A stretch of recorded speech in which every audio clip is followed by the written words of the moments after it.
Welcome, everyone, to another episode of Fraying Reality, where we get into some pretty weird stuff.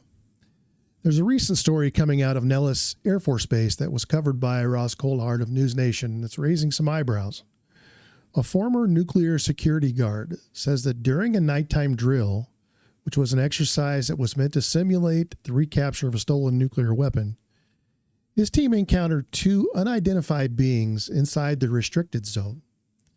Thermal cameras caught them, they moved intelligently, and then they vanished. If that's accurate, we're talking about one of the most serious security breaches you could have at a nuclear weapons facility. Today we're looking at the actual account. We're going to play the News Nation clip and then break down what might have really happened. As you're watching the clip, listen carefully for how fast exercise turns into real world. If I remember right, it would have been about 2006. If I remember right, it was about 2006. So every night we would carry out an exercise. It would vary what the exercise was, but this night we were practicing recapture and assault operations.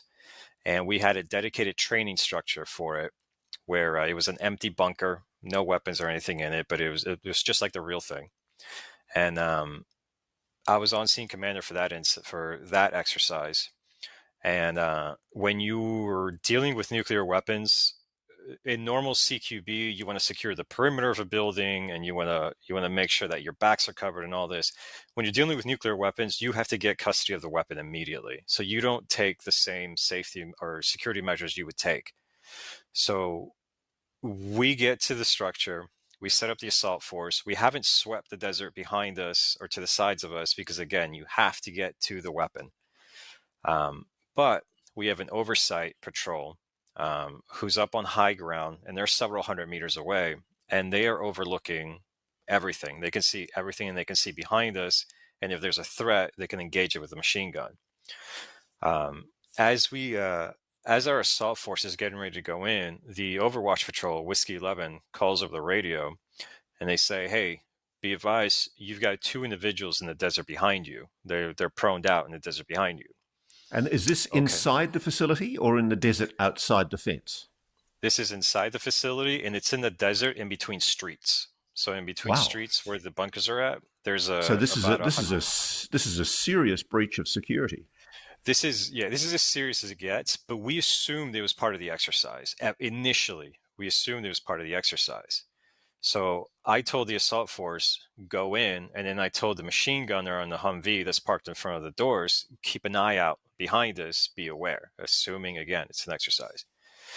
Within seconds, though, our Security 1, our flight chief, comes over the radio, and he asks for Whiskey 11 to say again, to make their report again. And Whiskey 11, also assuming these are two individuals that got put out there, because we would grab other patrols, they'd be bad guys, so that we would have someone to exercise against. So he tells them, I've got eyes on two individuals. They're prone down in the desert. I forget the distance. It was within like 50 to 75 meters behind us, though. And then Security 1 immediately calls control, and he calls for an exercise terminate. And as soon as he says that, I know, this is real world. Like something's happening. So you start putting live rounds into your guns at this stage. So we exercised with live rounds, which I know sounds crazy to some people, but we trained how you fight. So I yanked the assault force out of there, and my first job is I'm going to set up a sweeping element. Security 1 calls a code red response. Code red being a security incident inside of the facility, not on the perimeter, and that's as serious as it gets. Like that's an extremely serious event. So if you see these people, are you entitled to use lethal force to stop them?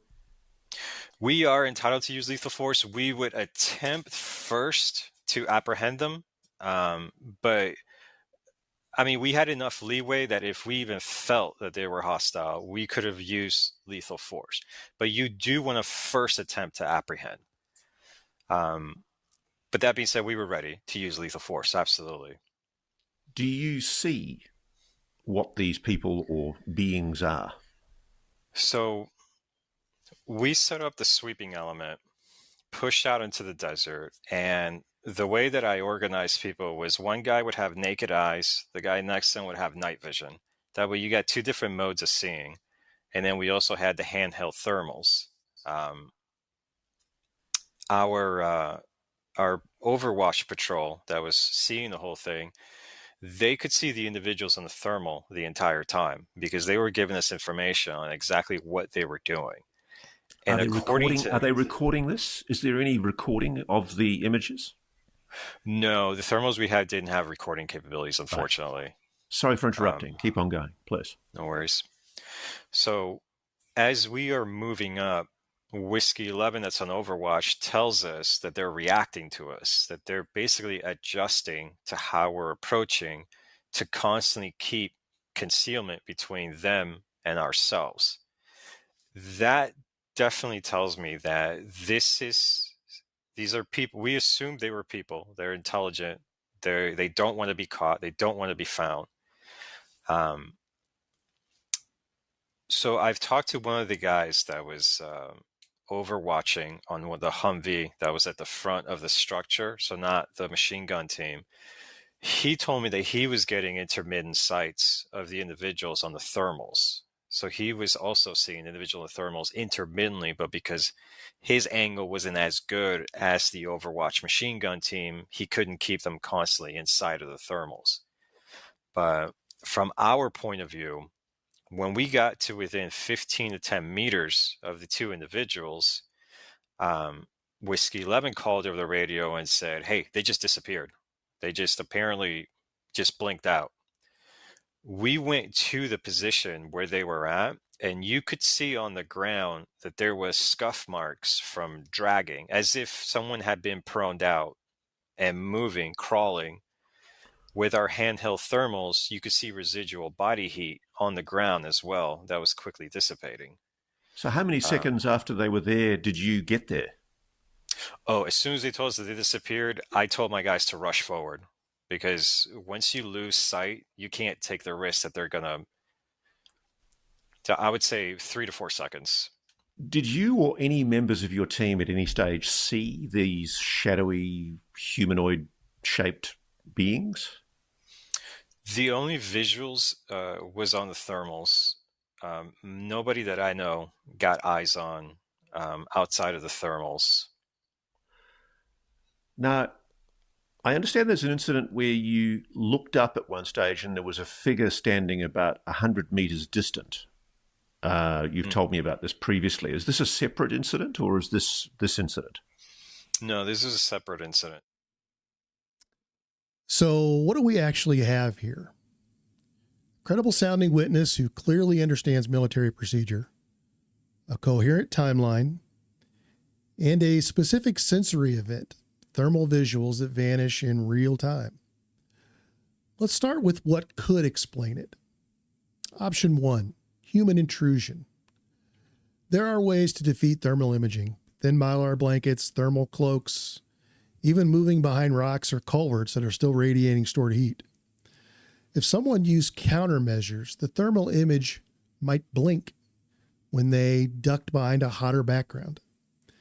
But that still doesn't explain how they vanished within seconds when a sweep was already closing in from 15 meters out inside a fenced facility.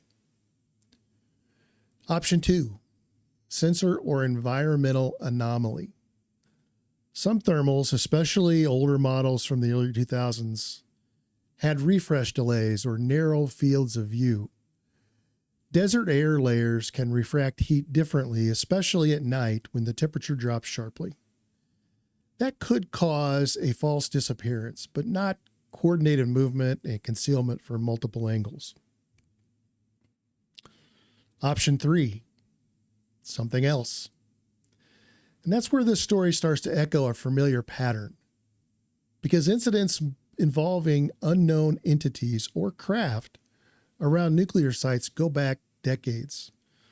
Los Alamos, Minot, Maelstrom, Rendlesham, even the declassified Soviet records describe intrusions around nuclear facilities followed by unexplained radar losses or power anomalies. Why does this theme keep resurfacing wherever nuclear energy or weapons are involved? Coincidence? Curiosity? Monitoring? Or is there something more? Before anyone jumps straight to conclusions, here's what would make this airtight if it ever was verified. A timeline log, exact timestamps for the exercise, terminate the code red, and the disappearance call. A map overlay showing Overwatch position, assault team, and sweep lines. A sensor list, thermal models used, the recording capabilities, and calibration records, and a security incident report number because of code red inside the grid always triggers one. If those documents exist, they would confirm this wasn't just a campfire story told years later. It was logged, reacted to, and archived. So here's where I land. The witness sounds legitimate. His language, the procedure, details, all line up with how these teams actually train. The disappearance itself, that remains the wild card. Either someone or something managed to infiltrate one of the most secure perimeters in the country and vanish without a trace, or our instruments and our assumptions about what's possible still have blind spots we haven't mapped yet. Either way, it deserves another look. But that's just what I think. I want to know what you think. If these were humans, what thermal trick could make two heat signatures vanish mid-observation? And if not humans, what was it doing there during a nuclear drill? Drop your thoughts in the comments below. And if you like this kind of content, please subscribe and check out our sister channel, Fraying Reality, The Hidden Files, where we explore deeper cases and the history behind them. I'll link it all below. Thanks for watching, and I'll catch you later.